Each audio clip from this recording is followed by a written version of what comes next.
అంబేద్కర్ గారి దగ్గర నుంచి గాంధీ గారి దాకా వారికి థ్యాంక్స్ చెప్తూ ర్యాలీ. ఎందుకు థ్యాంక్స్ అంటే ఆనాడు వైఎస్ఆర్ కాంగ్రెస్ పార్టీ ప్రభుత్వం దుర్మార్గంగా నారా చంద్రబాబు నాయుడు గారిని అక్రమ కేసులు బనాయించి జైల్లో పెట్టిన సందర్భంలో ఈ జిల్లాలో తెలుగుదేశం జనసేన ఆధ్వర్యంలో పెద్ద ఎత్తున కార్యకర్తలు ఇదే అంబేద్కర్ గారి దగ్గర నుంచి గాంధీ గారి దాకా కథం తొక్కుతూ ప్రజా ఉద్యమం నిర్వహించారు. ఈ రోజు ఇక్కడ ఉన్న నాయకులంతా కూడా ఆ రోజు పాల్గొనడం జరిగింది. పోలీసుల వస్తున్నాయి ప్రజా సకరాలంటూ కథం తొక్కి ముందుకు వచ్చారు. ఈనాడు ప్రజల ఆకాంక్ష మనందరి కోరిక నెరవేరింది. దేవుడి దయతో ప్రజల ఆకాంక్షతో తెలుగుదేశం పార్టీ కూటమి ఘన విజయం సాధించింది.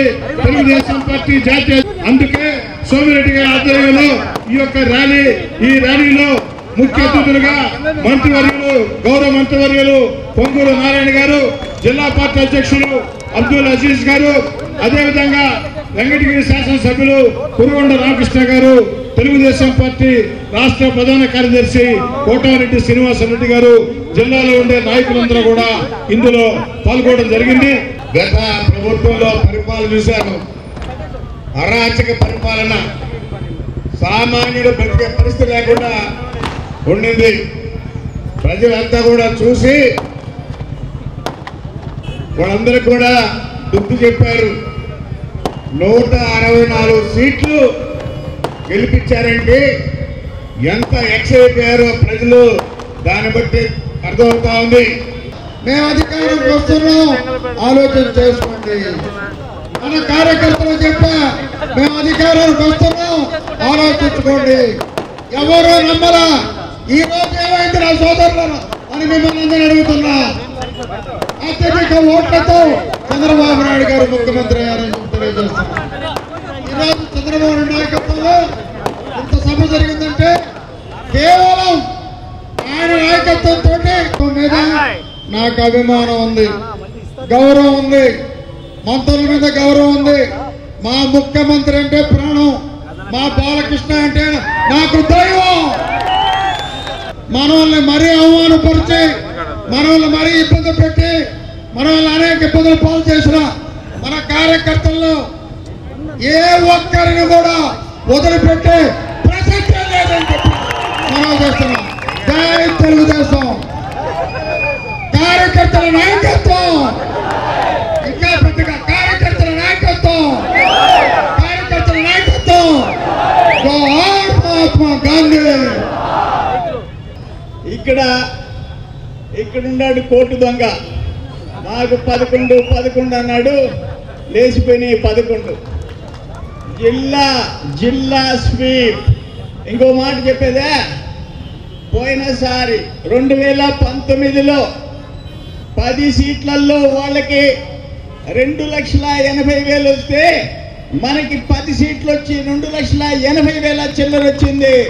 అది తెలుగుదేశం గడ్డ, నెల్లూరు జిల్లా తెలుగుదేశం అడ్డ. మరి కార్యకర్తలు ప్రాణాలు ఇచ్చారు. మేము వచ్చాం ఇక్కడికి గాంధీకి చెప్తామని వచ్చాం. ఒక మహానాయకుడు, దేశంలో గుర్తింపు ఉండే నాయకుడు, మర్చలేని నాయకుడు చంద్రబాబు నాయుడు గారిని రాజమండ్రి జైల్లో పెడితే గాంధీకి చెప్తామని వచ్చాం. ఇక్కడికి చెప్పుకున్నా, అక్కడి నుంచి ప్రశాంతంగా వచ్చాం. ఇట్టే మాట్లాడాం. 13 మంది మీద కేసు పెట్టారు. నా మీద, శ్రీధర్ రెడ్డి మీద, అజీజ్ భాయ్ మీద, రామకృష్ణ మీద, అనవరామ్ నాయుడు మీద, అందరి మీద క్రిమినల్ కేసు కోటరెడ్డి సీనే మీద పెట్టారు. అది మొత్తం సీనే మీద 64 అంట, నాకు మీద 18 అంట, లోకేష్ బాబు మీద 23 అంట. ఏంది క్రిమినల్ కేసులు?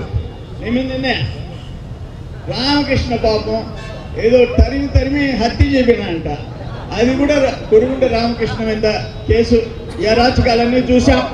ఆ రోజు నేను ఇక్కడ బాబు గారిని అక్కడ అరెస్ట్ చేశారంటే ఇంటి దగ్గర హౌస్ అరెస్ట్. బాబు గారిని నెక్స్ట్ డే విజయవాడ కోర్టులో ఉన్నాడంటే అక్కడ 1 town police station. Next day పూణేకి పోయినా డిజైన్ టెక్ చైర్మన్ కన్విల్కర్ చేత స్టేట్మెంట్ ఇప్పించాం. అదిరిపోయింది, వాళ్ళకి పీఠం కదిలిపోయింది. అక్కడి నుంచి రాజమండ్రికి పోయినా, అక్కడి నుంచి ఆదిశంకర కాలేజీలో స్కిల్ డెవలప్మెంట్ సెంటర్ అంటే ఏందో, సిమెంట్స్ కంపెనీ అంటే ఏందో, బాబు గారి కృషి ఏంటో, 2,30,000 స్కిల్ డెవలప్మెంట్ ట్రైనింగ్ అంటే ఏందో, 75,000 మందికి ఉద్యోగాలు అంటే సినిమా చూపించాం ఆదిశంకర కాలేజీలో, వదిలిపెట్టలే, ఎన్ని చేశాం అయ్యా. ఈ జిల్లాలో నేను కడప రాజంపేట 2 పార్లమెంట్లు చూస్తా. మంత్రిగా ఉన్నప్పుడు ఇన్ఛార్జ్ మినిస్టర్, ఇప్పుడు పార్టీ ఇన్ఛార్జ్. కానీ పులివెందుల్లో కూడా లేదు నెల్లూరు జిల్లాలో అరాచకం, నెల్లూరు జిల్లాలో దోపిడీ, ఘోరాలు, నేరాలకి నెలవైపోయింది నెల్లూరు జిల్లా. శాంతికి మారుపేరు నెల్లూరు జిల్లాలో. అన్యాయాలు చేశారు, అరాచకాలు చేశారు.